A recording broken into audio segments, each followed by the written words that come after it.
Hey guys, let's dive into it. We have a couple of stretches for you to kind of loosen out those hips. The video split into two parts. The first part is the idea is to loosen out the hips first. So we're going to call that mobility work. Then we're going to go through a bit of prehab work to kind of activate those muscles around those hips and make them a little bit stronger. So let's get cracking into it. We'll demonstrate each of them and give you the timings as we go. So first things first, the mobility work. We're going to go into our pigeon stretch. Now a good pigeon stretch is the leg goes across the body, okay? 45 to nearly 90 degrees. And then you're going to slide back and down, keeping that back leg nice and straight.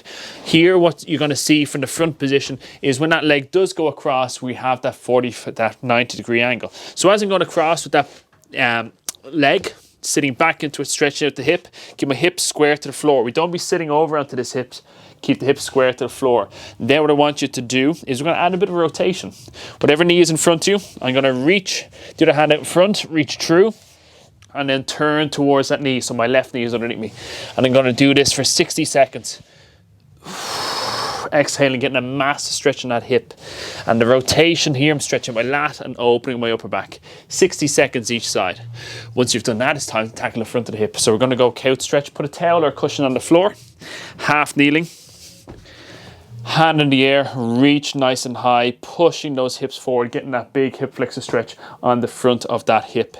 Now the idea of this is to extend the spine, okay? Lift the chin, extend the spine, hand in the air, opposite hand going out, reaching across. So from the front, the way that looks is I'm in a half kneeling position. I push my hips forward, bring the spine into extension, hand in the air, opposite hand out to the side. Now what I want you to do is, while you're pushing hips forward constantly, is reach over, create a C formation. Keep the chin up, in and out of that movement.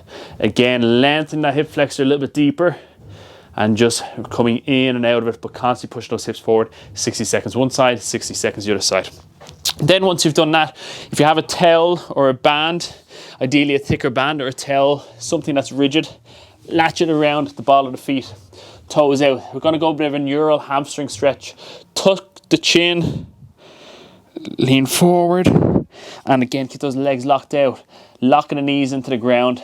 Tuck your chin, lean forward, keep your arms nice and straight, breathe in, breathe out, holding that for 60 seconds. When I'm halfway through, around 30 seconds through, I like leaning back, engaging those muscles, pushing the heels into the floor, and then after 7 seconds going back into it, breathe in, breathe out, and feel that neural stretch going to the back of the calves all the way up. So pigeon stretch, 60 seconds either side, couch stretch with the reach going across, 60 seconds each side, and then doing that assisted hamstring stretch for 60 seconds. I like doing that for 2 or 3 rounds depending on how stiff I am. Once you've done that, part 2. Mobility is done. Now we need to activate those muscles. We have a few exercises here, 5 in total for you to do. And in these exercises, you will need something like a band, which I've just thrown away. But here what we're going to do is the first one, we're going to go with 90-90 activation of the hip. Quite an advanced one. We sit on the ground, hips at 90-90, okay? 90 degree in the knee, 90 degree in the ankles, and then the trailing leg as well. Turn your chest to face that lead leg, okay? The idea here is you should be strong enough in that TFL area and hip area, to be sit up upright, hands free. If you can do that on this hip, then you can lean slightly forward and lift the heel. My heel is barely off the ground, and you can hold that and activate the hip, okay? You can also then sit upright and then raise the knee up.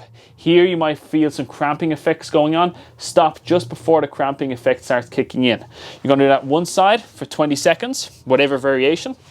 And then the other side for 20 seconds. Now, on my left side, I'm much weaker. On this side, I push my hips forward, my chest forward, 90-90 position. I'm actually using my fingertips on my right hand to just keep myself upright and keep my chest position pointed forward, because this side is much more difficult.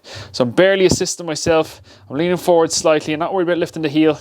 I'm just activating those muscles down that side and deep into that hip. Again, you can advance by lifting that heel slightly, 20 seconds. Second exercise after that complicated one is our leg lifts. Now, if you don't have the mobility in your hamstrings, you're quite tight in the backs of your legs. Legs go out straight, bum goes in, and you might sit up on a few books if you don't have the length in your hamstrings to do this. So if you find you can't get the foot up, sit on a couple of big books, a couple of encyclopedias. Hands by their knees. We're going to have the toes pointed straight up, one leg at a time, 20 seconds. Raise it up, over, down. Up, over, down. As if you're trying to lift that heel over a dice. 20 seconds on one leg, And then you're going 20 seconds on that other leg, but your bum has to be pushed into the corner of whatever you're sitting at. That's what gets you working the hip flexor. If your bum is slightly away from the wall or the skirting board and it's not touching the skirting board, you're not going to get the benefit from that. After that, we're going to go into then our rolling glute bridge. On this one, imagine that your spine is a pearl necklace.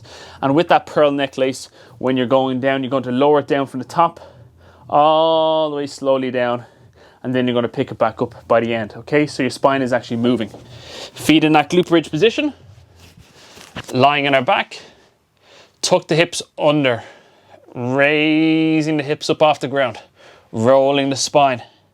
Then from here, my upper back hits first, then middle vertebrae, lower back, and then the hips. And again, you're going to do this, making sure you're tucking your hips under, squeezing the glutes hard at the top, and you're doing that one again for 30 to 45 seconds each side. Finally, then your pull-off press, okay? Again, attached to the banisters or something. Hopefully this door doesn't come flying open on me like it did earlier in earlier shots. You're going to take as much as you need from that band, okay? From here, inside knee down, back toe has pressed into the ground. This is fairly useless if you do it like that because you take a lot of the glute out of it. Toe press into the ground, squeeze the glutes so the hips tuck under, and then what you're going to do is holding out, we're going to turn and kind of semi-wood chop, but your hips have to be facing straight forward. If you're finding this too complicated, take some good tension in that band and hold it out in line with this knee. 30 seconds one side, swap over, and then 30 seconds on the other side. And there you're working anti-rotational muscles, bringing the hips together. So to recap, you have that 90-90 activation on the hip, staying upright, chest forward. You have the bum then against the wall, single leg lift. Again, nasty one, fantastic for the hips. Then you have your rolling glute bridge and your pull-off press. There's 4 exercises that you can try. You can also as well at the end, if you're feeling a little bit advanced, you go with your Kha'zix Squat. I love this one to open up my hips before squatting. Toes pointed straight forward, sit over onto the hip, rotate the foot to open up the grind, stay low, and just kind of really grinding and opening up those hips. Quite an advanced one, and from the side, you'll see I'm able to get very low from years of doing various kind of weightlifting movements and doing a lot of this. But we don't need to go that low, you're essentially just trying to keep the leg straight, pivot on that toe, and open up that hip. There's a full series of some stretches that you can use, and then a kind of prehab routine that you can do to kind of alleviate those hips and start opening them up, and that will also help with lower back pain and just prep you for a fantastic squat.